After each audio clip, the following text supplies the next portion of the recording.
तो वैसे आप जानते हैं एक पिता और बेटे का जो रिश्ता होता है एक पवित्र रिश्ता होता है।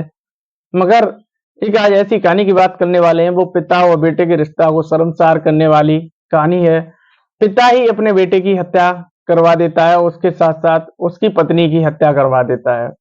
नमस्कार, आदाब, सत श्री अकाल। मैं पंकज कुमार चर्चा विद पंकज पर हाजिर हूँ आज एक ऐसी कहानी के साथ।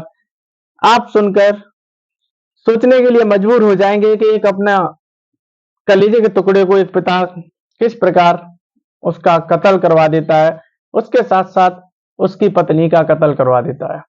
दोस्तों, झारखंड का एक जिला पड़ता है हजारीबाग और हजारीबाग का एक क्षेत्र पड़ता है कुरू।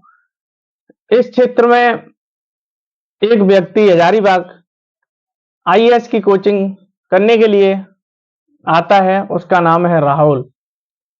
राहुल के पिता का नाम ईश्वर चंद मेहता है और एक आजमगढ़ की लड़की जिसका नाम है पूजा, पूजा यादव, जो राममूरत यादव की बेटी है।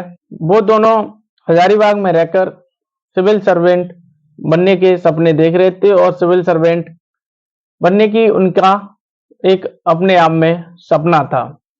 दोस्तों, ये दोनों वहां एक ही कोचिंग में पढ़ा करते थे हजारीबाग में रहकर और आईएएस बनने का दोनों का सपना था और दोनों एक ही कोचिंग में जाकर उनका अध्ययन होता था। तो इन दोनों में आपस में ऐसी नजदीकियां बढ़ती हैं, ये नजदीकियां धीमे धीमे प्यार में बदल जाती हैं और प्यार में बदलने के बाद बात वहां तक पहुंच जाती है कि राहुल और पूजा आपस में मन बना लेते हैं, क्यों ना शादी करके रहा जाए एक साथ और जीवन भर साथ रहने का फैसला ले लेते हैं। दोस्तों, जब ये जीवन भर फैसला साथ रहने का ले लेते हैं तो राहुल और पूजा शादी कर लेते हैं। शादी करने के बाद में वो है अपने पिता, जो राहुल के पिता थे ईश्वर चंद मेहता, उनके पास आ जाते हैं और अपने घर में रहने लगते हैं। पहले ईश्वर चंद मेहता राहुल और पूजा, जो राहुल की पत्नी थी, उन दोनों को अपनी संपत्ति से राहुल को बेदखल करते हैं। उसके बाद में दोस्तों, यह घटना इस प्रकार घटती है कि राहुल और पूजा की हत्या राहुल के पिता ईश्वर चंद मेहता सुपारी देकर करवा देते हैं। एक पिता अपने बेटे की, अपने कलेजे के टुकड़े की हत्या करवा देता है, उसके साथ साथ उसकी जो उसने लव मैरिज पूजा से की थी उसकी भी हत्या करवा देता है।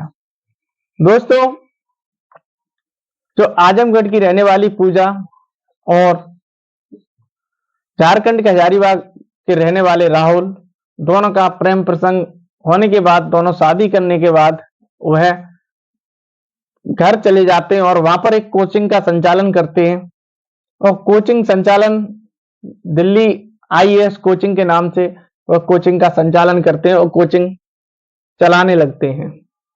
कोचिंग में अच्छे खासे स्टूडेंट्स होते हैं और उस कोचिंग के साथ साथ उनका एक सपना था आईएएस बनने का। वह अपने सपने को साकार करने के लिए पूर्ण लगन से मेहनत करते हैं और वह अपनी जो खाना खर्चा, रोजी रोटी का जो होता है, वो उसी कोचिंग से अपना खर्चा चलाते हैं और पढ़ते हैं। मगर यह जो बात उसके जो पिता हैं ईश्वर चंद मेहता और भाई को बिल्कुल ही अच्छी नहीं लग रही थी और दिन पर दिन पिता और भाई सोचते थे क्यों ना इस अपने भाई सोचता था कि भाई राहुल को रास्ते से हटा दिया जाए और क्यों ना अपने जो पिता सोचता था कि बेटे को और बेटे की बहू पूजा को रास्ते से हटा दिया जाए। दोस्तों, हटाने के लिए वो प्लानिंग कर लेते हैं और प्लानिंग करने के बाद में वो इनकी सुपारी देते हैं। सुपारी पास ही के रहने वाले कुछ पांडे होते हैं, उन्हें और 5 से 6 लोगों को सुपारी देते हैं। सुपारी देने के बाद उन्हें मरवाने की बोल देते हैं कि इनकी आपको हम सुपारी दे देते हैं और आप जल्द से जल्द इनकी हत्या करिए। दोस्तों, वह उनकी हत्या कर देते हैं सुपारी देने वाले। जब हत्या दोनों की कर देते हैं तो कोचिंग के जो छात्र होते हैं, कोचिंग पढ़ने आते हैं, और जब वह पूछते हैं तो उनके पिता कह देते हैं कि ये कहीं घूमने गए हैं। और जब छात्र एक दिन दूसरे दिन वहां पर आकर आक्रोश करते हैं और पूछते हैं कि सर कहाँ पर गए हैं, ना मैम और ना सर, दोनों का कोई अता पता नहीं है। दोस्तों जब इसकी सूचना वह थाने में देने की कोशिश करते हैं तो जो राहुल के पिता होते हैं ईश्वर चंद मेहता, वो सूचना देने से इनकार कर देते हैं और कहते हैं कि आपको सूचना देने की कोई आवश्यकता नहीं है, क्योंकि वो और उनका लड़का राहुल और उनकी बहू दोनों बाहर घूमने के लिए गए हैं। यह बात सुनकर कोचिंग के छात्रों में आक्रोश पैदा होता है और वो धरना देते हैं। इसकी जानकारी पूजा के पिता राम मूरत यादव को जब लगती है तो उनकी बहन नीलम यादव और उनके जीजा पूजा यादव के डॉक्टर हिमांशु यादव दोनों लोग इसकी और उनके पिता एफआईआर दर्ज कराते हैं। जब इराज थाने में जब इनके बारे में इनकी प्राथमिक दर्ज होती है तो पुलिस इसकी छानबीन करना प्रारंभ कर देती है। जब छानबीन प्रारंभ करती है तो पुलिस को यह सारी हकीकत धीमे धीमे खुलना चालू हो जाती है और पुलिस सबसे पहले उनका यहाँ पर जलाया गया था उस स्थान पर डॉग स्क्वाड की टीम के माध्यम से और अन्य एजेंसियों के माध्यम से वहां पर जाती है और वहां पर एकत्रित हड्डियों के माध्यम से जांच की शुरुआत कर देती है। जब जब जांच की शुरुआत करती है तो जांच पड़ताल में जब पता लगता है कि ये जो हड्डियां हैं ये राहुल व पूजा की हैं। दोस्तों इसमें जो एक ऑटो ड्राइवर होता है वह अपने ऑटो के माध्यम से लकड़ी लेकर आता है।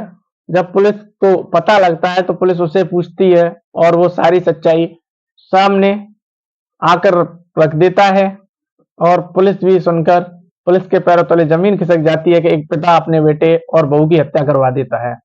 दोनों का सपना आईएएस बनने का था। दोस्तों जब पिता को सारी हकीकत पूछी जाती है तो पिता साफ साफ शब्दों में कह देता है। पिता सबसे पहले जो कार्य करता था वह कार्य उसका उसके जीजा के साथ एक कपड़ा का होलसेल का बिजनेस था। उसके बाद वो धीमे धीमे इस तरह कार्य करने लगा कि उसका बिजनेस आगे बढ़ता गया और वह अपने बेटे राहुल की शादी में एक अच्छा मोटा दहेज मांगना चाहता था और दहेज लेना चाहता था। पिता की बात राहुल ने ना मानी, उसने लव मैरिज कर ली, इसलिए बेटे राहुल और उसकी पत्नी पूजा की हत्या कर दी। जब यह राहुल ईश्वर चंद मेहता राहुल के बारे में बताता है तो पुलिस भी सुनकर दंग रह जाती है कि और उसका भाई ही अपने भाई और भाभी की हत्या कर देता है। दोस्तों एक मोटी रकम न मिलने के कारण एक पिता ही अपने पुत्र की हत्या कर देता है। अभी कुछ भी बोलना असंभव नहीं है। मेरा वीडियो बनाने का उद्देश्य किसी को ठेस पहुंचाना नहीं, आपको सतर्क करना है, पता ना कब क्या हो जाए। जय हिंद, जय भारत। अपनी राय कमेंट बॉक्स में जरूर दें। धन्यवाद।